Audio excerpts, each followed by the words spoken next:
And if coyotes could, other critters would soon be along as well. Ty sighed and eased the hammer back down, then laid the rifle at his side, still close at hand. "Let's flip you over, see if I can hoist you up and take you back to Mrs. Winstead." The taste of that name on his tongue curdled and stung like flecks of salt. Through the fabric of the man's clothes, Ty felt the stiffness of the body, the flesh flattened on the bottom. A day? More, he guessed. Ty Farraday was a tall, lean man who looked almost as if he were hewn from a block of rocky bone. He bore a perpetual haggard but determined look about him, common to hard-laboring men, as if no matter his pursuits, he would let nothing stop him from making it a success.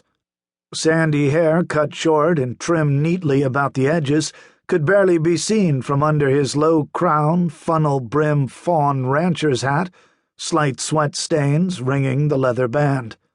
His clear green eyes had taken on a natural squint from years of range riding, and they scanned everything before him from under sun-bleached brows. His angled jawlines were clean-shaven, save for moderate sideburns that defined the sides of his lean face.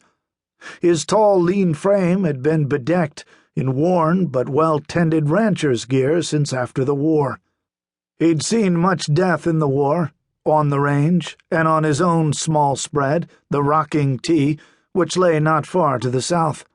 But there was no way a man could ever fully grow comfortable with the presence of that one sure thing in the world, the inevitable that everyone could expect sooner or later.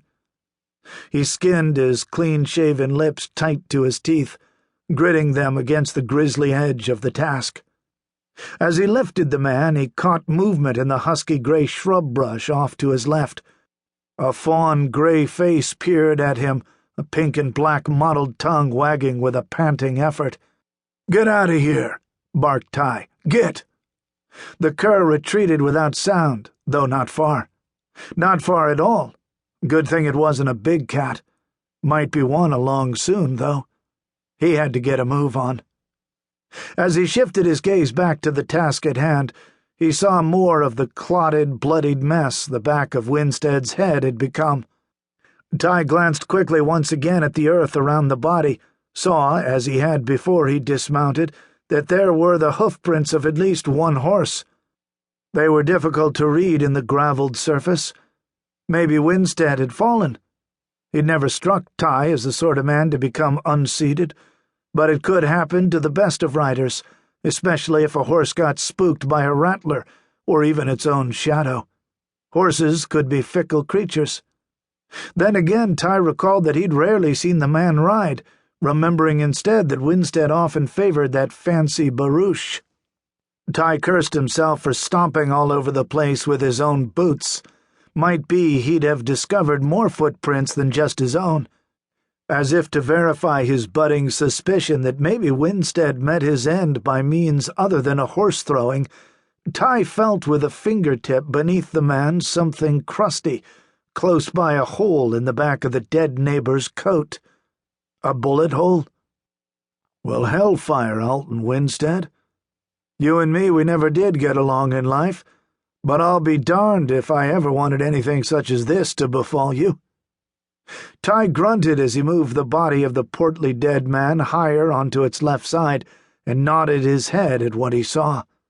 Several close-bunched, ragged holes punched in the gray wool fabric, an expensive coat doing its owner no good at all. And now he knew for sure that this was no accidental fall from a spooked mount. This was a killing, a back-shooting at that.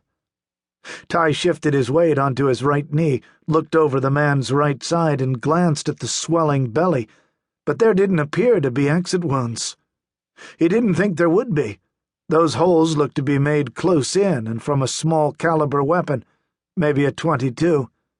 But they had been close enough to have ignited the fabric, causing it to singe the puckered threads.